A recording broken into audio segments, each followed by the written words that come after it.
Sur 33 dossiers de candidature à la présidentielle reçus par le Conseil constitutionnel, 10 ont été jugés recevables. La liste définitive a été publiée cet après-midi par le Conseil constitutionnel au cours de son audience solennelle.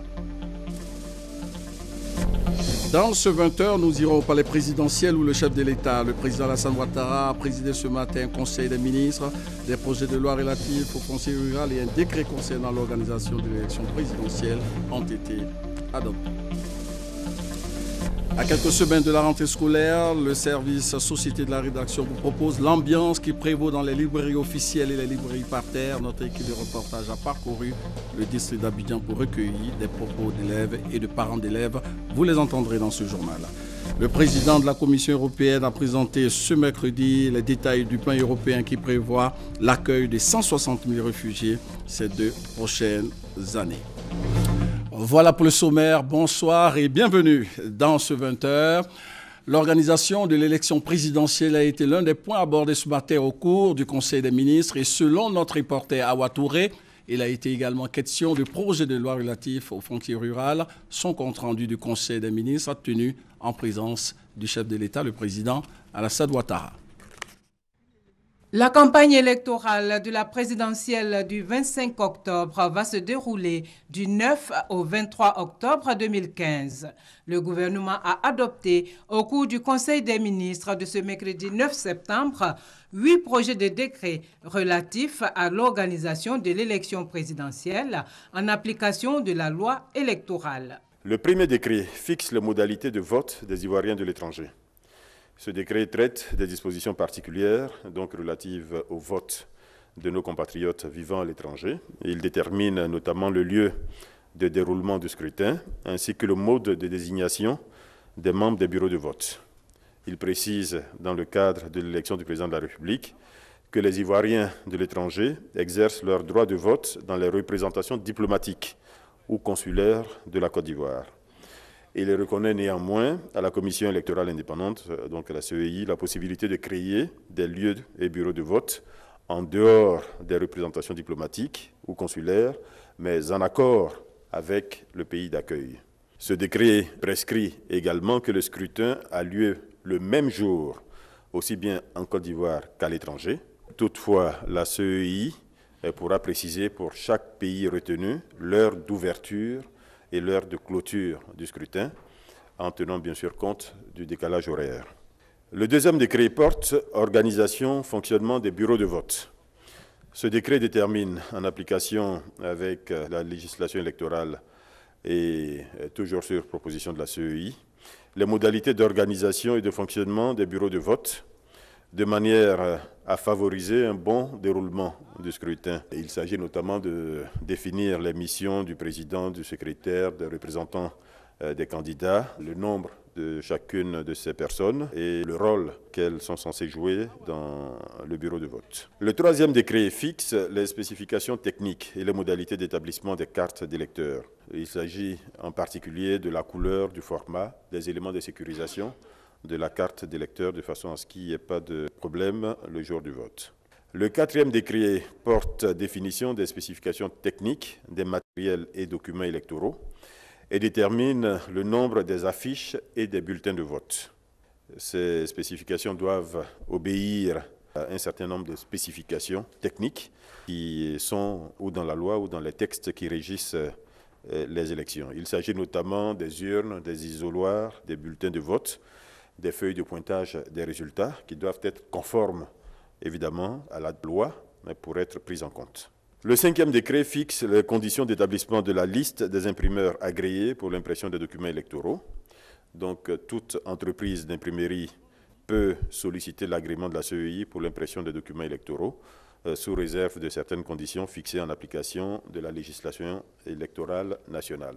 Le sixième décret fixe la durée de la campagne électorale pour l'élection du président de la République. En application de la législation électorale nationale et sur proposition de la Commission électorale indépendante, CEI, ce décret fixe à 15 jours la durée de la campagne électorale en vue du premier tour de l'élection du président de la République du dimanche 25 octobre 2015.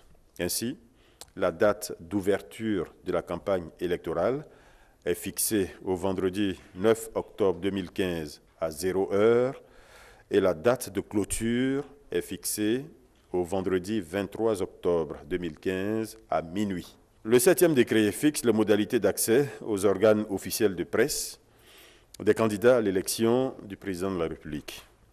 Cela en application de la législation électorale. Ce décret donc fixe le principe de l'égal accès et du traitement équitable de tous les candidats aux organes officiels de presse écrite et audiovisuelle.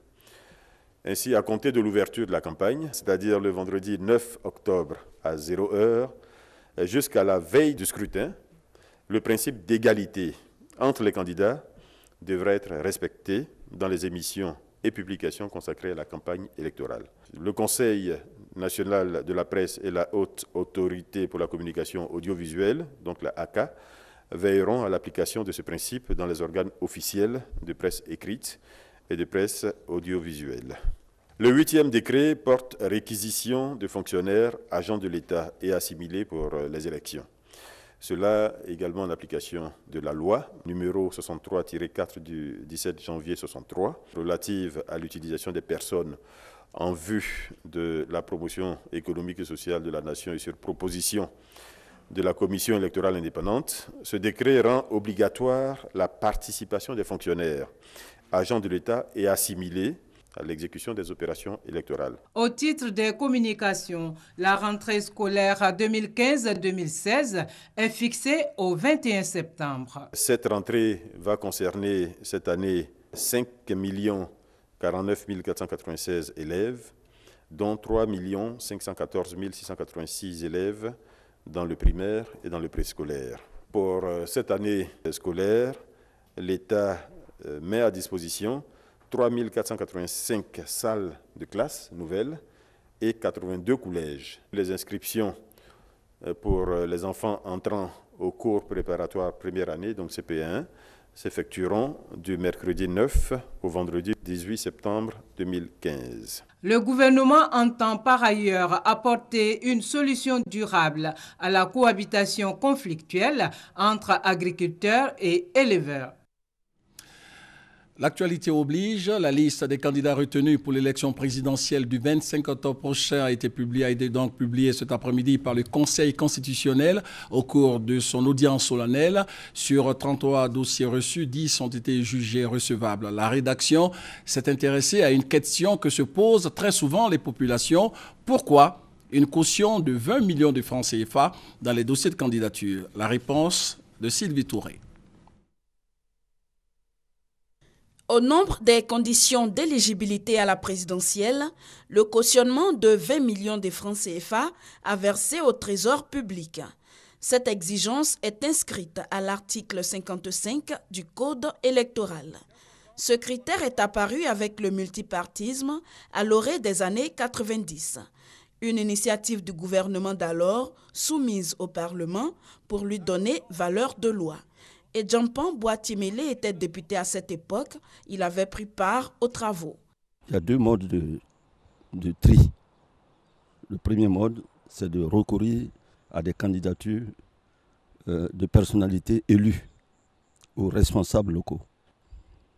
Et il y a le mode du cautionnement. Nous n'avions pas le choix, puisque nous venions juste d'entrer en multipartisme. Choisir les élus ou les personnalités, c'était compliqué. Et donc, il fallait recourir aux cautions. Si le principe du cautionnement est vite acquis, le montant à verser par contre fera l'objet de vives discussions entre les parlementaires. C'est là que le débat s'est produit. Pourquoi tel montant? Parce qu'on veut empêcher les nouveaux responsables politiques qui n'ont pas beaucoup de moyens de se présenter. Mais ça va au-delà de cela. L'élection présidentielle étant une chose importante pour un pays, il fallait éviter qu'il n'y ait trop de candidatures fantaisistes. Et donc on a fixé à 20 millions. La majorité l'a emporté. Certains pays de la sous-région emboîteront le pas à la Côte d'Ivoire et opteront pour le cautionnement. En Guinée et au Sénégal, il est de 65 millions de francs CFA, au Burkina Faso 25 millions, au Togo 20 millions et au Mali 10 millions de francs CFA. Faut-il, oui ou non, revoir à la hausse le cautionnement en Côte d'Ivoire? La question divise les Abidjanais. Moi, il faut même augmenter pour que les gens savent que les élections, ce n'est pas de l'amusement, c'est du sérieux. Et qu'il faut avoir quelque chose à proposer pour pouvoir se présenter à une élection. Pour quelqu'un qui veut être président de ce pays, un pays comme la Côte d'Ivoire, 20 millions, il doit dépenser la somme de 20 millions. Et même s'il faut aller au-delà des 20 millions. Parce que vous dirigez un pays comme la Côte d'Ivoire, il faut avoir le minimum, même si tu n'as pas le maximum. 20 millions, c'est trop. Parce qu'il y a beaucoup de personnes qui veulent être candidats, mais quand ils regardent le montant, c'est beaucoup élevé. Donc là, ils ne peuvent pas être candidats aussi. Pour l'échéance d'octobre prochain, seulement la moitié des 33 candidats déclarés a pu s'acquitter de la caution. Ceux dont les dossiers seront retenus pourront se faire rembourser les 20 millions, mais à une condition, récolter au moins 5% des suffrages. L'actualité ce soir, c'est donc la publication de la liste définitive des candidats à l'élection présidentielle du 25 octobre prochain. Cette liste avec Christelle Menant. C'est la liste définitive des candidats déclarés éligibles à la présidence de la République ivoirienne. Ils sont 10 au total, dont 6 indépendants. Voilà, par ordre chronologique de dépôt de dossier, ce sont 1. M. Alassane Ouattara. 2. M. Konan Kwadjo Siméon. 3. Mme Lagou Adjoa Henriette. 4. M. Afi Nguessam Pascal. 5. M. Amara Essi. 6. M. Bani Konan Charles. 7. M. Mamadou Koulibaly. 8. M. Kwadjo Konan Bertin. 9. Mme Kwangwa Jacqueline Claire. 10. M. Nyangbo Kakou. La publication a été faite ce 9 septembre dans les locaux du Conseil constitutionnel. Des 33 dossiers de candidature, seulement 11 ont été jugés recevables parce que comportant toutes les pièces requises. Des 11 recevables, un seul a été déclaré inéligible. Considérant que M. Adama Ouattara, né le 26 avril 1963 à Bingerville et se disant gendarme à la retraite, a déposé le 18 août 2015 à la Commission électorale indépendante son dossier de candidature à l'élection de président de la République. Considérant cependant qu'il ressort de l'instruction du dit dossier par le Conseil constitutionnel que le candidat Adama Ouattara, alors gendarme de son État, avait été déclaré déserteur et radié des effectifs de la gendarmerie en 2010, qu'il s'ensuit qu'il n'est pas de bonne moralité et d'une grande probité, qu'il y a donc lieu de les déclarer inéligibles et de ne pas inscrire ses noms et prénoms sur la liste définitive des candidats. La publication de la liste définitive par le Conseil constitutionnel marque le début d'une autre phase très attendue de cette élection présidentielle. La campagne électorale, prévue durer du 9 au 23 octobre 2015. La date de l'élection présidentielle est prévue pour le 25 octobre prochain. Comme Christelle l'a dit tout à l'heure, la campagne électorale commence officiellement le 9 octobre prochain. Et pour ce moment d'échange avec les électeurs, moment de séduction des électeurs, quel type de campagne les Ivoiriens espèrent et attendent-ils? Quel doit être le ton utilisé par les différents candidats? Des électeurs se prononcent. Pour cette élection, il faut que ça soit une campagne apaisée, qu'il soit des candidats à un niveau supérieur.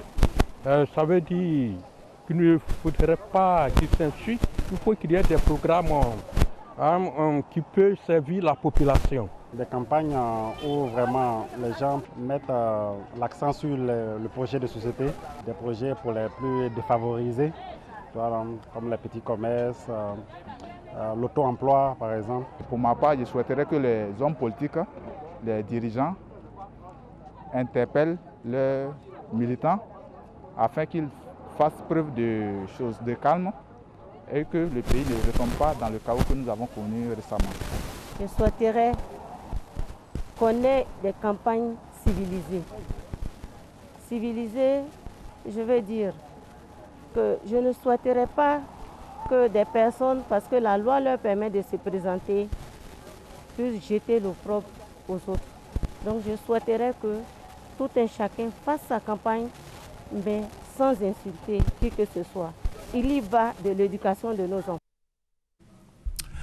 On évolue dans le sens de l'apaisement du côté de la jeunesse de l'opposition. Il n'y aura plus de manifestations. C'est le résultat d'une rencontre entre cette jeunesse et le ministre d'État, ministre de l'Intérieur et de la Sécurité, Ahmed Bakayoko. Écoutons le porte-parole de ces mouvements de jeunesse de l'opposition. Nous demandons à tous nos camarades qui ont été appelés à la manifestation par nos différentes structures techniques de rester chez eux, car la marche n'a pas été autorisée. La Côte d'Ivoire nous coûte cher à tous, la paix est à préserver. Nous demandons à tous nos camarades de rester chez eux au nom de la paix, au nom de la cohésion nationale. Bon, nous ne sommes pas informés sur une question de marche, sur un projet de marche, sincèrement. Voilà. Et donc, c'est vous qui nous, en tout cas, donnez cette information-là. Pour nous, ce qui nous intéresse, c'est comment les cours vont reprendre, c'est comment nos préoccupations seront, en tout cas, pourront trouver des solutions.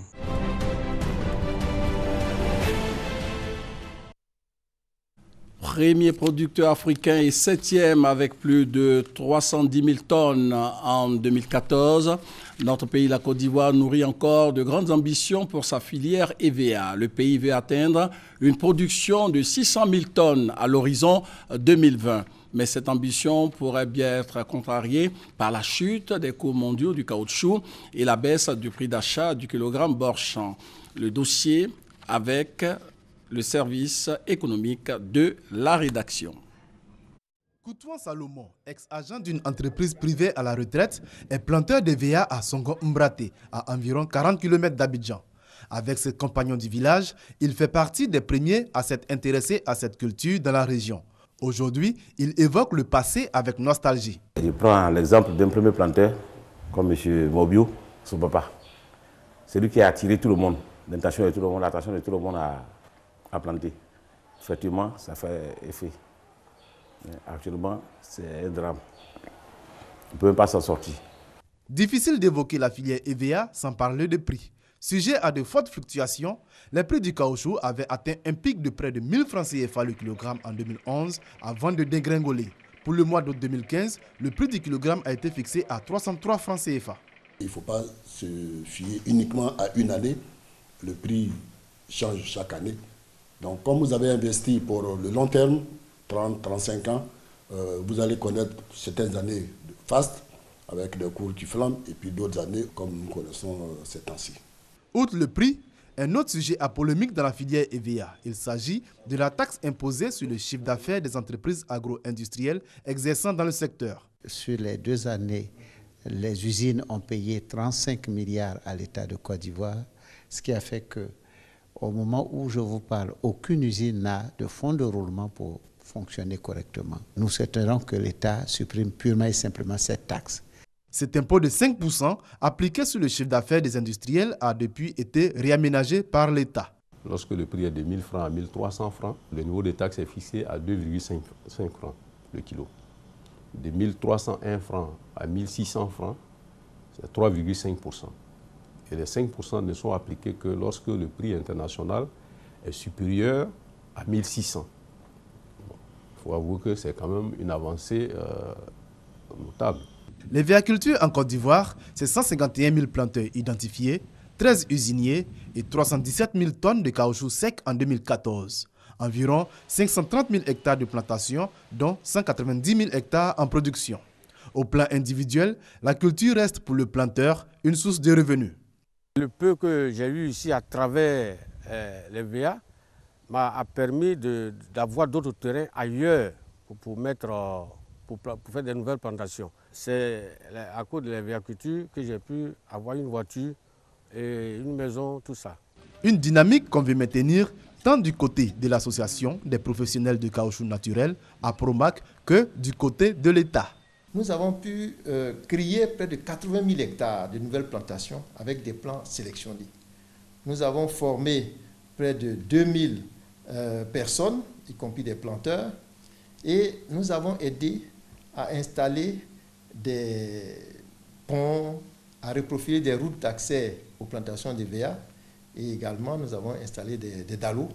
Autant de choses qui ont permis d'améliorer notablement l'évacuation des productions des planteurs vers les usines. Ce que l'État veut faire, c'est de permettre aux producteurs d'avoir un accès facile au matériel végétal amélioré. Il est prévu une subvention à l'acquisition des plants à hauteur de 90% pour les petits producteurs démunis. Ensuite, il est prévu d'aider des jeunes et des femmes qui veulent s'adonner au métier de pépiniériste. Enfin, il est prévu d'aider les régions, les groupements qui veulent faire des pépinières communautaires. Si l'Apromac parie sur une hausse de la production, elle devra faire face à l'irruption d'intermédiaires dans la chaîne de commercialisation. Ces derniers achètent aux planteurs le kilogramme de caoutchouc en dessous du prix officiel. Nous sommes en train de distribuer à chaque planteur une carte. Tous ceux qui n'auront pas de carte, en principe, si nous sommes suivis sur le plan de discipline, doivent être écartés de notre métier. Troisième culture d'exportation en termes de volume, derrière le cacao et l'anacarde, l'EVA reste encore une filière viable. L'EVA, parce qu'il apporte des ressources mensuelles, parce que la profession, malgré tout, est quand même organisée, et parce que le système de fixation de prix est clair, limpide pour tout le monde, je pense que ce sont des facteurs qui donnent confiance aux planteurs. Et lorsqu'un planteur a confiance, je pense qu'il n'abandonne pas son travail. Si la crise qu'a connue la filière cacao a incité les agriculteurs à passer du cacao à l'EVA, le défi aujourd'hui, c'est d'éviter qu'ils fassent le chemin inverse. L'atteinte des 600 000 tonnes projetées pour 2020 en dépend. L'EVA a rapporté environ 400 milliards de francs CFA à la Côte d'Ivoire en 2011 et environ 200 milliards de francs CFA en 2014. Voilà, c'était EcoPlus, le dossier de ce 20h. Une agence de RTI Publicité est désormais à la disposition du grand public dans la commune du Plateau à la radiodiffusion. Il s'agit pour la RTI de se rapprocher beaucoup plus des annonceurs et d'être plus efficace dans ses activités commerciales. Cette agence a été donc inaugurée ce jeudi. Demain, vous aurez certainement le compte-rendu complet de nos reporters. Vous apercevez le directeur général, le président du conseil d'administration. Demain, donc, vous aurez le compte-rendu de cette cérémonie d'inauguration du RTI Publicité dans la commune du Plateau. La part de l'État ivoirien dans les parts de la société ivoirienne de banque est officiellement passée de 49 à 10% depuis hier mardi. La cession de 39% a permis au gouvernement d'empocher 33 milliards de francs CFA, nous dit Koné Adama. Le chèque que tient le ministre en charge de l'économie et des finances, Niali Kaba, pèse 33 milliards de francs CFA. Il est libellé au nom de l'État de Côte d'Ivoire. C'est la contrepartie des 39% des actions que le pays cède au groupe Attijari Wafa dans le capital de la société ivoirienne de Banque CIB. L'opération se décline en 3 variables. C'était la mise en place de la stratégie que le gouvernement avait arrêtée, celle de privatiser 15 compagnies. Et la CIB en faisait partie. La deuxième partie, c'est celle de la promotion de notre bourse régionale des valeurs mobilières. Parce qu'à travers cette transaction, une partie de la cession va se faire dans un délai de 2 ans via la BRVM. Et bien entendu, une troisième partie, celle du bien-être des populations. Et notamment ici, les salariés qui travaillent actuellement à la CIB, qui auront l'occasion à travers cette cession de devenir eux aussi actionnaires de l'entreprise. Désormais, la configuration du capital de la CIB change au terme de la signature du contrat de cession. 51% à Attijari Wafa Bank, Attijari Ivoire Holding Offshore SA 39%, dont 15% en portage, pour le compte à la fois de 12% au secteur public qui sera cédé à travers la BRVM, la Bourse régionale des valeurs mobilières, et 3% qui seront cédés aux salariés de la CIB. L'État de Côte d'Ivoire continuant de garder donc une petite partie de 10%. Le directeur général de la CIB, Daouda Koulibaly, rappelle que c'est le 1er juin dernier que la convention de transfert des parts a été signée entre le groupe marocain Attijari Wafa et l'État de Côte d'Ivoire. Il s'en est suivi des échanges pour aboutir au contrat de cession de ce mardi 8 septembre. Sachez que la 40e session du Conseil des ministres de l'OHADA, l'Organisation pour l'harmonisation du droit des affaires en Afrique, s'est ouverte aujourd'hui ici à Abidjan. Cette session sera essentiellement consacrée à la révision de l'acte uniforme portant organisation des procédures collectives d'appurement du passif de l'OHADA. Demain, le compte-rendu de Justine Sey-Djike. Le prix Abdoulaye Fadiga de la BCEAO récompense la recherche économique dans les pays de l'UEMOA, mais cette distinction est surtout une façon de rendre hommage au premier gouverneur de la Banque centrale des États de l'Afrique de l'Ouest. Il va être décerné ce jeudi à Dakar au Sénégal, qui est celui dont le nom est attribué à cette distinction. Quel est son parcours? Les réponses avec Maïsako sur place à Dakar. Premier gouverneur de la Banque centrale des États de l'Afrique de l'Ouest, Abdoulaye Fadiga est né en 1935 à Touba, dans la région du Bafing, au nord-ouest de la Côte d'Ivoire. Il fait ses études secondaires et supérieures en France. En 1959, il obtient un diplôme d'études supérieures en économie politique.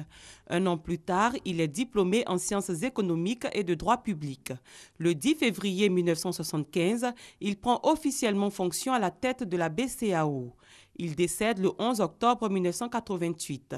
27 ans après, l'homme va être célébré à Dakar à la faveur de la 4e édition du prix Abdoulaye Fadiga de la BCEAO. Ses proches disent être honorés par la tenue d'une telle cérémonie. C'est une reconnaissance. Son nom revient tous les jours. Le premier gouverneur de la Banque centrale des États de l'Afrique de l'Ouest était un travailleur infatigable qui a su laisser son empreinte sur la BCEAO. Les gens n'ont pas cru en lui, sinon aux Africains, de pouvoir diriger la banque. Il a africanisé la banque, il travaillait beaucoup. Le prix Abdoulaye Fadiga de la BCEAO a été initié en 2008. Il récompense les travaux de recherche qui apportent un éclairage nouveau à la politique monétaire et économique des États membres de l'UEMOA. Il est décerné tous les 2 ans. Le dernier lauréat est ivoirien. J'ai travaillé sur comment les institutions locales peuvent modifier le comportement des individus de sorte à avoir un impact sur la politique économique, monétaire des pays. Avec ce prix, j'ai pu quand même me faire des relations. Le 10 septembre prochain, à Dakar, en présence des premiers ministres sénégalais et ivoiriens, le lauréat 2014 du prix Abdoulaye Fadiga de la BCEAO sera récompensé. Cette manifestation verra aussi le lancement de l'édition 2016. Depuis sa création en 1962, la BCEAO a connu 6 gouverneurs, dont l'actuel président de la République, Alassane Ouattara, de 1988 à 1993. L'actualité ici en Côte d'Ivoire, c'est aussi le report par le ministère de l'Éducation nationale du délai d'inscription en ligne pour les élèves retardataires. L'annonce a été faite au cours de ce point de presse. Ce report permettra à un grand nombre d'élèves de s'inscrire selon la direction chargée de la planification du ministère de l'Éducation nationale et de l'enseignement technique. La date de l'inscription en ligne a été prorogée jusqu'au 18 septembre prochain à minuit. À quelques semaines de la rentrée scolaire, le service société de la rédaction vous propose l'ambiance qui prévaut dans les librairies officielles et les librairies parterres. Et c'est avec Serge Coléa. La rentrée des classes approche à grands pas. À Abidjan, pour ne pas être surpris, parents et élèves s'activent. Je suis venu chercher les fournitures de ma fille qui est au CP2. J'avais acheté mes livres et là, à l'école, il me manque mes intercalaires. Donc, je suis venu prendre ici les intercalaires. Les librairies à ciel ouvert, dites librairies parterres, du fait du coût des fournitures relativement abordables, sont beaucoup visitées. Oui, les coûts sont abordables, c'est pour cela que je suis ici. Plus, ça me facilite la tâche, quoi. Pour permettre à leurs enfants de débuter les cours dans les meilleures dispositions, certains parents préfèrent leur offrir des livres et des cahiers neufs. J'ai fait la mauvaise expérience l'année dernière, j'ai acheté des cahiers à Djamé et les cahiers n'ont pas terminé l'année. Alors que les cahiers qui sont ici sont certes plus chers, mais au moins vous êtes sûr que vous n'aurez plus à racheter en cours d'année. Dans les marchés ou dans les librairies, l'ambiance est différente d'un lieu à un autre. Il y a une bonne ambiance. Nous sentons vraiment l'affluence. Les parents viennent nombreux. Les parents sont actifs. Les élèves, les étudiants, ils viennent prendre les articles concernant leur liste de fournitures. Actuellement, les gens viennent demander le prix seulement et puis après, ils vont venir acheter. D'autres se plaignent qu'il y a le tabaski qui arrive et puis le marché est un peu lent. D'autres aussi pensent que les élections vont tout gâter, donc ils ont peur de faire les achats. La rentrée scolaire 2015-2016 est prévue pour le 21 septembre prochain. Moins de 2 semaines pour reprendre le chemin de l'école. Le président de la Commission européenne a présenté ce mercredi les détails du plan européen qui prévoit l'accueil de 160 000 réfugiés ces 2 prochaines années. Ce matin, devant le Parlement européen à Strasbourg, Jean-Claude Juncker a invité les États membres de l'Union européenne à accepter la mise en place d'un mécanisme permanent de quotas. Cette proposition rencontre une forte opposition, notamment dans l'Est de l'Europe. À Lourdes, en France, les pèlerins chrétiens ont prié pour que la Côte d'Ivoire poursuive son développement dans la paix après l'élection présidentielle. Ils ont donc confié la destinée de leur pays à la Vierge Marie, nous dit donc notre reporter Thérèse Tapeyobo, et son compte rendu dans nos prochaines éditions. Et puis donc, fin de ce journal, rappelons simplement que la liste des candidats retenus pour l'élection présidentielle du 25 octobre prochain a été publiée cet après-midi par le Conseil constitutionnel au cours de son audience solennelle. Sur donc les 33 dossiers reçus, 10 ont été jugés recevables. Vous les voyez donc défiler sur votre petit écran. Rappelons tout simplement que cette élection aura lieu le dimanche 25 octobre prochain et que la campagne s'ouvre officiellement le 9 septembre prochain. Voilà. Nous allons revenir encore sur cette liste dans nos prochaines éditions. Merci donc à la réalisation. C'est avec beaucoup de plaisir que nous avons présenté ce journal. Bonne suite de programme et portez-vous bien.